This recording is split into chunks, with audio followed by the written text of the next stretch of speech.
Hello students, a warm welcome to everyone. Let's start with the new session of an arithmetic progression. The question is being displayed on the screen. What is that? First, we will read the statement and then we will write the given data, and according to the given data, we will try to solve the problem. Okay?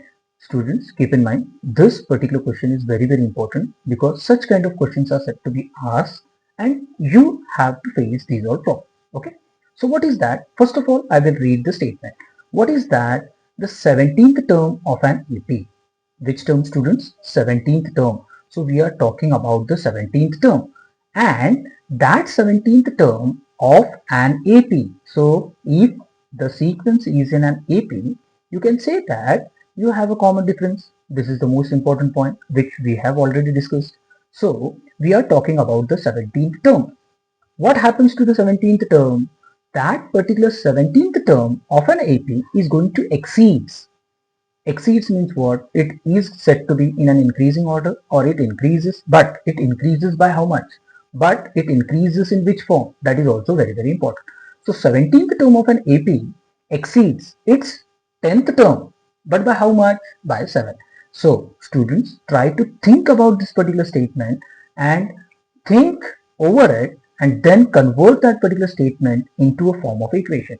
So students, keep in mind what we can do. We can say that the 17th term means what? We can say a 17 is equal to 10th term means what? A 10 exceeds by how much? Plus 7. So we have this particular equation which we have converted from this particular statement. So just try to rearrange it or try to transpose A10 or 10th term to left hand side. So what we get? A 17, this plus comes to left hand side, what will happen? Minus A10 is equal to 7. Okay, so this is considered to be the first equation, most important equation. Okay, now what we will do? We will consider A17 and we will consider A10. So what we will do? We will make the use of the general term. Everyone knows. We know that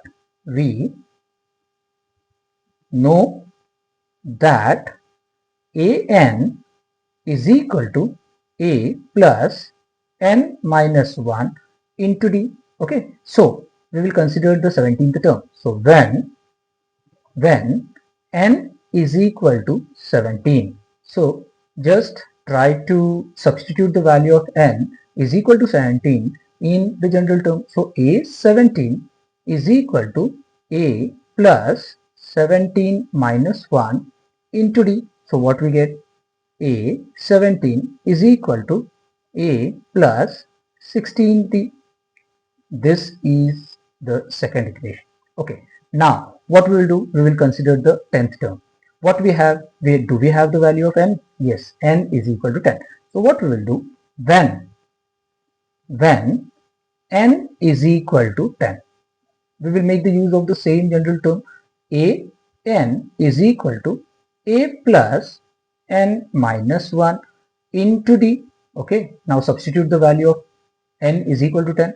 So a10 is equal to a plus n minus 1 into d. Okay, so what we get? A10 is equal to a plus 9d. Let's consider this as third equation. Okay, now what we will do? We will make the use of the first equation and we will substitute second and third in the first equation.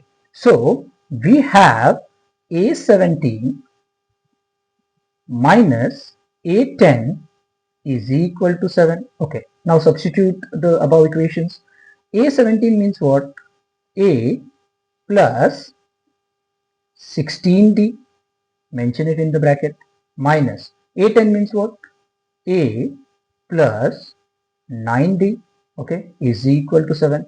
Now just open the bracket. A plus 16d minus into plus minus a minus into plus minus 9d is equal to 7. Now try to rearrange the like terms together or bring the like terms together. So a minus a plus 16d minus 9d is equal to 7, students. Okay, so a minus a means what? It becomes 0. Okay, now 16d minus 9d is equal to 7.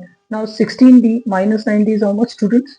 7d is equal to 7. So 7d means what? 7 into d is equal to 7. So we can say that d is equal to 7 upon 7. Means what? D is equal to 1. So students, we got the common difference as 1. So we can say hence the common difference